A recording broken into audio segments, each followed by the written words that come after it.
So I'm going to read a scene from a story of mine called Corn Rock.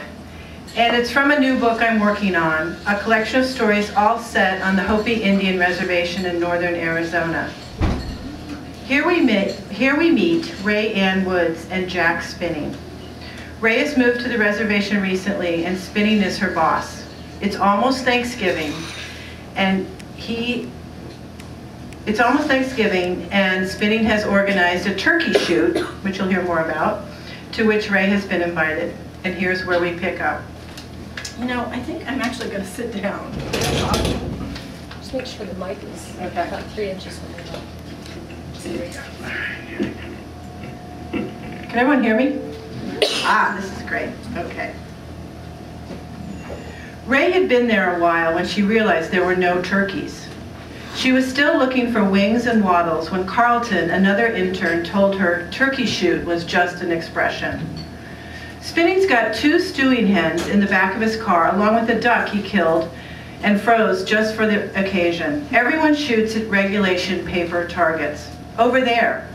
He motioned to 2 white discs propped up against the sandstone rocks. Whoever hits the bullseye or comes closest wins a bird. He smiled, and that would not be me. Carlton was Hawaiian, with muscular arms and legs and a quick smile. He and his wife, Emma, lived in a trailer they'd hauled in next to the school. "Would you like to try my Winchester?" he said. "Emma bought it for me." "That's okay," Ray said. She wasn't really sure why she'd come. She'd meant to drive into Flagstaff last night, spend the weekend at her favorite hotel, the Twilight. But when she got home from school, she felt too exhausted to go anywhere. Spinning's turkey shoot was just a way to kill a Saturday afternoon. The truth was, Ray found this whole event faintly ridiculous. Celebrating Thanksgiving on an Indian reservation was odd enough. How much had they benefited from the arrival of the white man? But shooting at things made it seem downright strange. She didn't recognize any of the Hopis here. Ray had invited June Takala to the shoot. Spinning had said to take a friend, but Jewel had shopping to do in Winslow, or at least that's what she said. Ray wandered over to the coffee and donuts laid out on the picnic table. In spite of the bright sun, the air felt cold. Her breath came out in clouds. Spinning came up carrying a clipboard and a rifle. I just got an opening, number 17. Can I slot you in?" Spinning's skin looked whiter in the sun, almost translucent, and his brown hair glowed around the edges. They were exactly the same height, Ray realized, short for a man and tall for a woman. "No thanks," she said after a moment. "Plenty of girls shooting today. Look." Spinning pointed to where Emma stood with a rifle on her shoulder. The long blonde braid shifted along her back as she leaned forward. She intently took aim and fired off a round of shots in rapid succession. Crows burst out of the cottonwood trees, squawking. Carlton clapped. "I'd be glad to give you a few pointers," Spinning said. He held out his rifle. The mahogany stock shone. He was calling her bluff, she realized. He had known all along that she knew nothing about guns, maybe knew too that she was afraid of them. She'd actually never been this close. He was holding his gun out like a child she should take in his arms. "All right," she said, looking him right in the eye. "Really?" "Sure, but let me watch the other shooters first." "No problem." He grinned and walked away. Spinning came back several times to see if she was ready to get started. Finally, as the last 2 people were taking their shots, she nodded. They walked to a clearing among the cottonwood trees, and Spinning put his rifle down on the sand between them. "This is the stock," he began. "I know," Ray said. "Just show me how to shoot." He insisted on pointing out every part of the gun, the double-barreled, pump-action, fast-handling rifle his father had given him when he turned 12. He used this gun to hunt elk and deer, even got a moose once in a fog, he said. The magnifying scope is what did the trick. Ray nodded as if she had some idea of what he was talking about. What she liked about his gun was its wood and metal.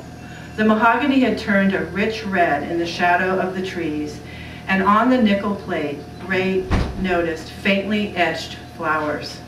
"It's lighter than you think," he said. "Here." She took the gun in both hands. He laughed. "You can hold it a little closer, you know. It doesn't bite, at least not loaded." Her elbows bent inward. She breathed in the bitter smell of linseed oil. Spinning was right. The gun wasn't heavy. "Okay," Ray said. "Now what?" "Next up is practice. Kneel down and rest the gun on your shoulder." He corrected almost everything she did. She shouldn't kneel on 2 knees, but one, something about the kick. She should hold the bore closer to the tip, he said, and place her index finger on the trigger. "Angle the gun just up slightly," Spinning told her. "Now look through the scope and tell me what you see." "Nothing." "Nothing? It's all blurry." He sighed. "You see that cottonwood over there, the one with the yellow leaves? Focus the crosshairs on its trunk." She shifted the rifle to the right and left. She held her body as still as she could. Everything still looked fuzzy. Finally, she drew her head ever so slightly back, and suddenly something came into focus. Fleshy pink furrows of bark. She tracked the scope up and down an especially thick groove. The entire tree looked split open like ripe fruit. "Got it. Good. We'll load up at the shooting area." Spinning continued giving instructions as they walked to the range he'd set up. How she should brace herself, take a deep breath, and wait for his command.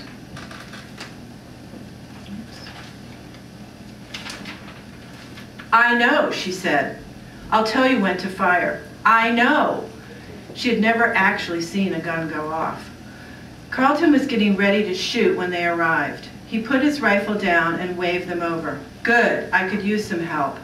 "Ray's shooting," Spinning said, "not me." "Our San Francisco girl, a hunter?" His forehead wrinkled in mock amazement. "All right, I guess, as long as nothing gets pointed in my direction." Ray ignored them. She knelt down and pressed one knee into the cold sand. She lifted the rifle and held the stock tightly to her shoulder. The wood warmed her cheek.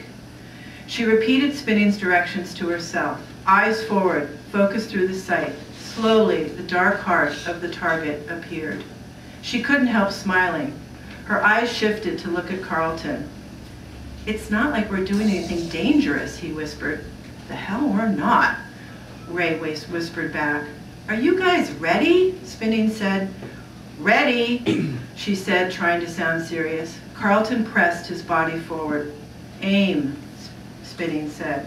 Ray pulled the trigger and pointed her gun a fraction of an inch higher. "Fire!"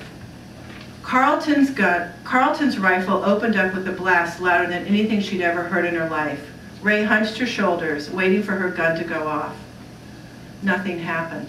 She pulled the trigger back again and released it. Suddenly, sound emptied her brain.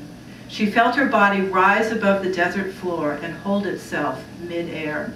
Her shoulder twisted. She fell back on one knee, the other leg splayed out in front of her. Carlton fired twice more. The air filled with the sharp smell of gunpowder, which clung to the back of Ray's throat. Far, far away was the target, looking just as it had before she'd shot. A clump of sand avalanched down the wall of the wash. "You okay?" Spinning stood above her, holding his hand out. Ray wiped her damp palms on her jeans. "Of course," she said. "You hit the target." "I did?" "Look!" He pointed to the heavily pocketed target on the left. The target still didn't look any different, but what did she know?